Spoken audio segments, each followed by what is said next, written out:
going on, YouTube? Here we are.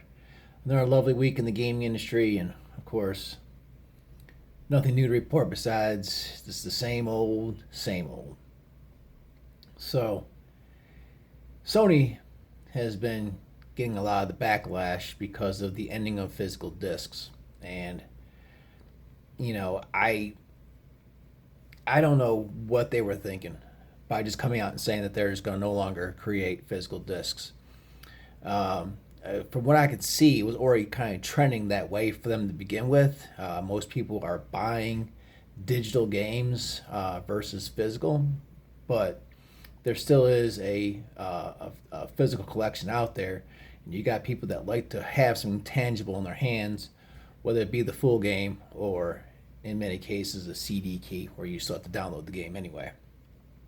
So, Sony coming out and announcing that was not smart on their part.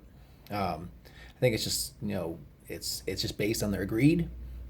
I think they feel like as long as they own the store that you have to buy everything from, because you can't have another store on the PlayStation besides the PlayStation Store, they get to control the pricing. So here you are, you can get God of War on sale for like $30 on Amazon. You can go in and get it used from GameStop. You go on PlayStation Store, still full $70. So I just got the feeling this is going to open them up to anti-competitive lawsuits in the future, which I hope it does. They're not putting these games on sale as much as they need to. They're still charging a full $70 when there's no packaging involved when you go to digital. At least with Nintendo, they're having an upcharge of like $10 if you want to buy a physical, but if you're buying it digital, you get $10 off of what the retail price is.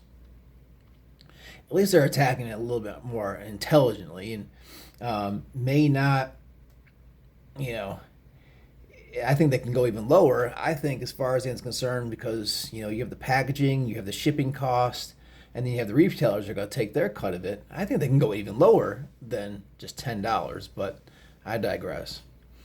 Money controls everything for these guys, of course. So let's move on to the other boneheaded decision that Sony has made as well. So, said in the past, I was a Destiny 2 fan. I played a lot of Destiny in the past. Did jump in when the moments of triumph did drop.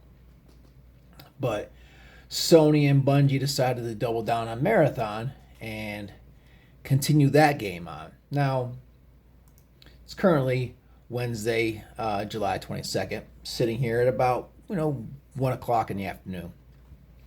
And as I'm sitting here looking at it, so pulled up Steam charts, and I know that's not the end-all be-all of the player counts, but I know on Marathon there's more PC players than there's console players, and on Destiny there's more console players than there is PC players. Now, with that being said, we're currently sitting at 6,714 people playing Marathon and 37,918 people playing Destiny.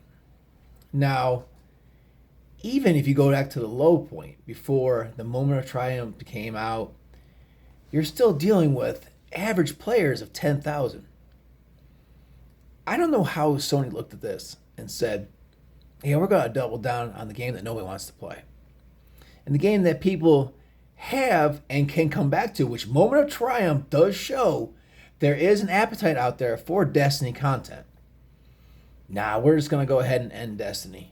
And just basically put the IP on the back burner. As it stands right now, I think Destiny, only way forward for Destiny right now, because our we're not getting any more updates. The numbers are continuing to trickle off. People are, especially with release season coming up. You got all these new games coming up here that's going to pull the attention away from these people. I think the only option forward for Destiny and Bungie as a whole, and maybe they can just outsource it to a different company, is to bring back Destiny 1, Destiny Classic.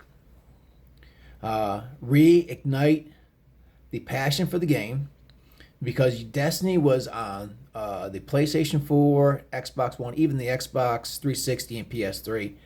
So it was locked at a horrible FOV and at 30 frames a second. and there's a lot of quality of life that went into Destiny 2 that they could possibly port over to Destiny 1. I know a few puzzles like that might get broken by the new movement scale, but I think if you give it to a talented company that can remake it, I believe that they can bring in better options. So I don't see, if they don't announce a Destiny 3, I'm going on the record and saying, hey, within the next 2 years, Bungie's closed, and that's a sad thing. As a person who came from Xbox, Halo's what brought me back into the this console scene. I remember playing it. I remember doing some LAN parties with it. It was a lot of fun. So, you know, they always say that not all the talent was there at Destiny. Well, there was still a few. I mean, at Bungie, there was still a few people that were there and now were gone that were there from the OG Halo days. So, I think the only way forward for Bungie is they have to announce Destiny 3. I think any IP that they announce is going to be an absolute disaster for them. So they need to double down on what has been successful for them. They need to release Destiny Classic, get that interest back into the game, and 6 months to a year, release the major updates like Taken King, Lord's Iron. I think that would be beneficial. I mean, that's not going to hit the highs of what the final shape hit, but it's got to do better and keep them better afloat than what Marathon's doing. Marathon is not going to keep that studio going. With over 400 heads, it's not going to keep it going. Especially when you release the PvE, which is not going to stay around for very long, and you release the PvE and you hit 14,800 people. So basically 15,000 people. I hate to say it. It doesn't look good for them in the long run. So I just think that's the only way forward for them, is that they got to go back to what has been successful for them in the past, and they have to go into making Destiny 3, and they need to basically give Destiny 1 over to another studio, let them remake it and put it out there. Because if Sony wants to have an online service system and game, that's the only option they have. The only success they've had is Helldivers, and that has been steadily falling off as well.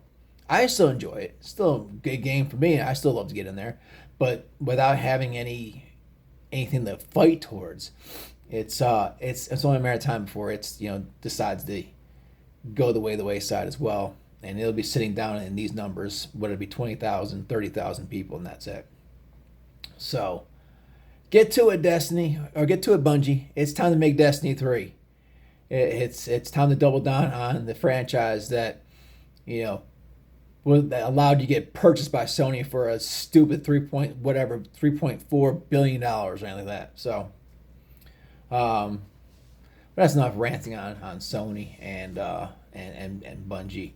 The other side of the coin has been Microsoft and the uphill battle that they're dealing with right now. So it looks like their strategy going forward for a little bit of time is going to be doubling down on their major IPs, whether it be Fallout, Elder Scrolls, Gears of War, Halo, Forza, Fable.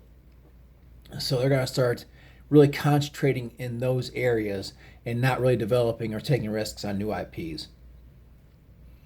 I don't know about you guys, but their major IPs, both Halo and Gears, have really seen a drop off in the past few years, or the past decade. After the release of Gears of War 3, back in the late 2010s, they just haven't been able to hit it out the park. Gears 4 was kind of just retreading the mud a little bit, introducing the Swarm. And then Gears 5, basically focusing on what's the character's name? Kate Diaz, I believe, her background. And trying to bring in the emotion. Dude, it's a bro shooter. Let's just be dead honest what it is. Like, you got in the Gears of War, you got these giant tank looking dudes sitting in tank armor, rolling around, shouting off stuff as they're killing someone that looks different than them. So, trying to bring in emotion like that, it doesn't seem to be hitting too well for them. And we can say the same thing for Halo. After Halo 3, it's just been kind of meandering around and staggering around. And I know Halo Infinite was a little bit of a reboot, but it just never caught the masses. And now they got the campaign Evolve coming out, and I think it's just going to fall to the wayside in a very quick manner because it's not going to be revolutionary in any way. You're going to have Halo fans play it just for the new missions and maybe to have a little nostalgia going there, but it's not going to change the game in any way.